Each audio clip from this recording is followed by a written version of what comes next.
Good evening everyone. Self study CG TET में आप सभी का स्वागत है। आज सीजीटेट हिंदी में विशेषण देखेंगे जो बहुत ही महत्वपूर्ण है, अतः आप लोग वीडियो को पूरी देखें। इसके क्विज और पीडीएफ के लिए टेलीग्राम ज्वाइन करें और यूट्यूब चैनल को सब्सक्राइब करें ताकि सभी वीडियो सिलेबस अनुसार मिल सके। तो चलिए स्टार्ट करते हैं।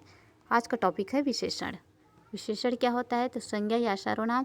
संज्ञा क्या होता है? तो नाम होता है। नाम के स्थान पर प्रयोग होने वाले शब्द को सर्वनाम कहते हैं, अर्थात संज्ञा या सर्वनाम की विशेषता बतलाने वाले शब्द को विशेषण कहते हैं और जिसकी विशेषता बताई जाती है उसे विशेष्य कहते हैं। जैसे कि काला, पीला, छोटा, बड़ा, खट्टा, मीठा, नमकीन, कठोर, पुराना, नया, ये सभी क्या है? विशेषण शब्द होते हैं। जिसकी विशेषता बताई जाती है या जो जिसमें विशेषता उत्पन्न होता है उसको विशेषण कहते हैं। चाहे वस्तु की विशेषता बताई जाती हो या किसी व्यक्ति की, उसमें जब विशेषता उत्पन्न हो जाता है तब उसको कहते हैं विशेषण। तो चलिए विशेषण को उदाहरण से समझते हैं। उदाहरण है जैसे लंबा आदमी। लंबा आदमी, यहाँ पर आदमी कैसा है? लंबा है, तो लंबा क्या है? विशेषण है। तो विशेषता किसकी बताई जा रही है? आदमी की। आदमी क्या हो गया? यहाँ पर विशेष्य हो गया और विशेषण हो गया लंबा। जैसे कि काली गाय। गाय कैसी है? काली है, तो काली क्या है? विशेषण है। गाय क्या है? विशेष्य है। सफ़ेद हाथी। हाथी कैसी है? सफ़ेद है, तो हाथी की विशेषता क्या हो गया? सफ़ेद हो गया, तो सफ़ेद क्या हो गया हमारे पास? विशेषण हो गया और हाथी क्या हो गया? विशेष्य हो गया। इसी तरह से मनोज एक होनहार लड़का है, तो होनहार क्या है? यहाँ पर विशेषण है और लड़का क्या है? विशेष्य है। यह विशेषता है, चाहे व्यक्ति की विशेषता बताए या कोई वस्तु की विशेषता बताए, उसमें जो विशेषता उत्पन्न हो जाता है उसी को क्या कहते हैं? विशेषण कहते हैं, चाहे वह सर्वनाम हो या संज्ञा हो। और विशेषण शब्द जो होता है यह विकारी शब्द होता है जो लिंग, वचन और काल के आधार पर परिवर्तन हो जाते हैं, इसलिए विशेषण जो होता है विकारी शब्द कहलाते हैं। अब देखते हैं विशेषण के भेद। विशेषण के भेद। विशेषण के मुख्यतः 4 भेद होते हैं। विशेषण के मुख्यतः 4 भेद होते हैं: गुणवाचक विशेषण, परिणामवाचक विशेषण, संख्यावाचक विशेषण, सर्वनामी क्या संकेतवाचक विशेषण। फर्स्ट देखते हैं गुणवाचक विशेषण। गुणवाचक विशेषण। गुणवाचक विशेषण क्या होता है? जिन शब्द द्वारा संज्ञा के गुण, दोष, रंग, आकार, स्वाद, दशा, अवस्था, स्थान, काल आदि के आधार पर उसका बोध होता है तब उसको कहते हैं गुणवाचक विशेषण। जैसे कि काला आदमी, लाल घोड़ा, अच्छा लड़का, सुंदर लड़की, तो ये सभी क्या है? गुणवाचक होते हैं। काला, लाल, अच्छा, सुंदर, ये सभी क्या है? विशेषण शब्द होते हैं। काला आदमी, तो आदमी कैसा है? काला है, तो आदमी की विशेषता क्या निकल गई? यहाँ पर काला निकल गया, तो काला जो है विशेषण हो गया और आदमी क्या हो गया? विशेष्य हो गया। इसी तरह से लाल घोड़ा। घोड़ा कैसा है? तो घोड़ा जो है, घोड़ा लाल है, तो घोड़ा की विशेषता क्या हो गया? लाल हो गया और घोड़ा क्या हो गया? विशेष्य हो गया। इसी तरह से यह कपड़ा नया है। यह कपड़ा नया है, तो नया क्या है? यहाँ पर नया विशेषता है और कपड़ा क्या है? विशेष्य है। यही सब इसका गुणवाचक विशेषण के अंतर्गत आते हैं, जिसमें रंग, आकार, स्वाद, स्पर्श, दशा, अवस्था, स्थान, काल, ये सभी क्या है? गुणवाचक के अंतर्गत आते हैं। अब देखेंगे परिणाम बोधक। परिणामवाचक विशेषण देखेंगे तो परिणामवाचक विशेषण क्या होता है? जो शब्द किसी संज्ञा या सर्वनाम की मापतल संबंधी विशेषता प्रकट करे तब उसको कहते हैं परिणामवाचक विशेषण। और इसके 2 भेद होते हैं परिणामवाचक विशेषण के: निश्चित परिणामवाचक विशेषण और अनिश्चित। तो निश्चित में क्या होता है? इसमें जो मात्रा दिया रहता है वह निश्चित रहता है, वह हमें ज्ञात रहता है। जैसे कि 1 लीटर दूध बोलने पर 1 लीटर होगा, यह हमें ज्ञात है, फिक्स इसका पता रहता है। जैसे 10 मीटर कपड़ा, तो 10 मीटर हमें पता है। 5 किलोग्राम बोलने से 5 किलोग्राम, यहाँ पर जो मात्रा होती है वह निश्चित होती है। अनिश्चित देखते हैं तो अनिश्चित में क्या होता है? इसमें अज्ञात होता है। जैसे कि ढेर सारा मक्खन। अब ढेर सारा बोलने से कितना है पता नहीं, कुछ पानी बोलने से पता नहीं कुछ पानी बोलने से कितना है।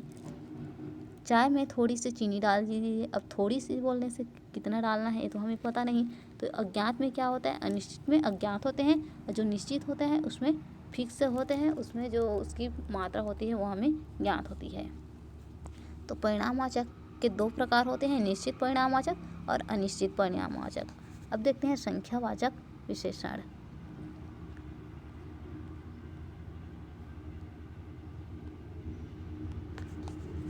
संख्यावाचक विशेषण। संख्यावाचक विशेषण क्या होता है? जो शब्द संज्ञा या सर्वनाम के संख्या संबंधी विशेषता का बोध कराते हैं उसे संख्यावाचक विशेषण कहते हैं। जैसे सभा में कुल 20 सदस्य उपस्थित थे। ये 20 क्या है? संख्यावाचक है। तो इसमें क्या है, जो मात्रा है, हमें जो संख्या है वह हमें निश्चित है, ज्ञात है, उसको हम बदल नहीं सकते। तो यह क्या है? निश्चित संख्यावाचक विशेषण है। जैसे उसने दौड़ में दूसरा स्थान प्राप्त किया। तो दूसरा क्या है? यहाँ पर संख्यावाचक है, यह निश्चित है। निश्चित संख्यावाचक में प्रथमा, द्वितीय, तृतीय, दोहरा, तिहरा, दोनों, दर्जन, हर वर्ष, प्रत्येक वर्ष, ये सभी क्या होते हैं? निश्चित संख्यावाचक विशेषण के अंतर्गत आते हैं। नेक्स्ट देखते हैं अनिश्चित संख्यावाचक। तो अनिश्चित संख्यावाचक क्या होते हैं? इसमें हमें संख्या की ज्ञात नहीं होता।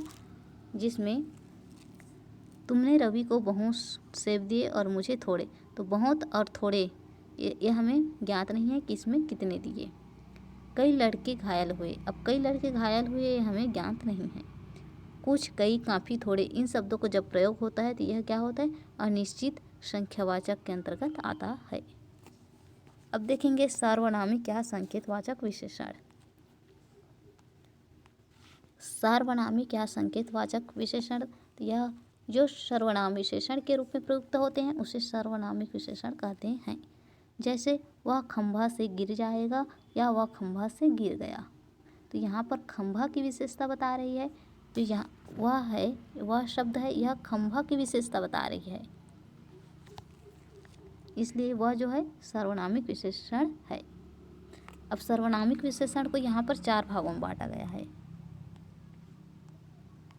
सर्वनामिक विशेषण के 4 भाग होते हैं, संकेतवाचक या निश्चयवाचक। तो निश्चयवाचक, उस कलम को यही ले आइए, उस क्या है? संकेत दे रहे हैं। जैसे यहाँ पर अपने पास में कुछ चीज़ें हैं तो उसको, उस कलम को या उस पुस्तक को, तो उस क्या है यहाँ पर? उस जो है संकेतवाचक या निश्चयवाचक विशेषण है जो सर्वनामिक है। उस क्या है? उस जो है सर्वनाम तो है या किसी के व्यक्ति के नाम है, उसके बदले में क्या लगाया गया है? उस लगाया गया है। तो उस क्या है? सर्वनामिक विशेषण है जो निश्चयवाचक के अंतर्गत आता है। क्या यह किताब तुम्हारी है? क्या यह, यहाँ पर यह जो है यह भी सर्वनाम है, सर्वनामिक है। यह संकेतवाचक निश्चयवाचक के अंतर्गत है। उस पुस्तक को, तो उस भी सर्वनामिक है। अब देखते हैं अनिश्चयवाचक सर्वनामिक। अनिश्चयवाचक सर्वनामिक क्या होता है? कोई आदमी मिलने आया है। अब इसमें अनिश्चय है, अज्ञात है, तो इसमें कोई आदमी, अब कौन आदमी आया है हमें ज्ञात नहीं है। तो कोई क्या है यहाँ पर? अनिश्चयवाचक है। घर में कुछ भी खाने को नहीं है। अब यहाँ पर कुछ भी है जो वस्तु से संबंधित है, तो कुछ भी क्या है? अनिश्चय है, हमें ज्ञात नहीं है। नेक्स्ट देखते हैं प्रश्नवाचक। तो प्रश्नवाचक में क्या होता है? किस लड़के ने तुम्हें मारा? तो यहाँ पर किस है, तो यह क्या है? यही प्रश्नवाचक है, उसको प्रश्न किया जा रहा है। तुम्हें क्या चीज़ चाहिए? तो यहाँ पर क्या है? क्या की विशेषता आ रहा है? कौन आदमी आया है? यहाँ पर कौन है? तो यही क्या है? प्रश्नवाचक सर्वनामिक विशेषण है। अब देखते हैं संबंधवाचक सर्वनामिक। तो संबंधवाचक सर्वनामिक में क्या होता है? जैसे कि यह लड़का बहुत चालाक है, यह लड़का बहुत चालाक है। तो यह क्या है? यहाँ पर सर्वनामिक है। जिस काम को करना ना हो उस पर विचार करना मूर्खता है। जिस काम, तो जिस के बदले क्या है? उस पर विचार करना, उस क्या है? सर्वनामिक है। इसमें संबंध जो विशेषण होता है संबंधवाचक सर्वनामिक विशेषण है। जो आदमी कल आया था वह बाहर खड़ा है। जो आदमी कल आया था वह बाहर खड़ा है, तो वह क्या है? सर्वनामिक है। इसमें दोनों का संबंध को बताया जा रहा है। तो आज विशेषण कंप्लीट हो गया। विशेषण 4 प्रकार के होते हैं, गुणवाचक विशेषण, परिणामवाचक विशेषण, संख्यावाचक विशेषण और सार्वनामिक विशेषण। इसके क्विज और PDF के लिए टेलीग्राम ज्वाइन करें और चैनल को सब्सक्राइब करें। धन्यवाद।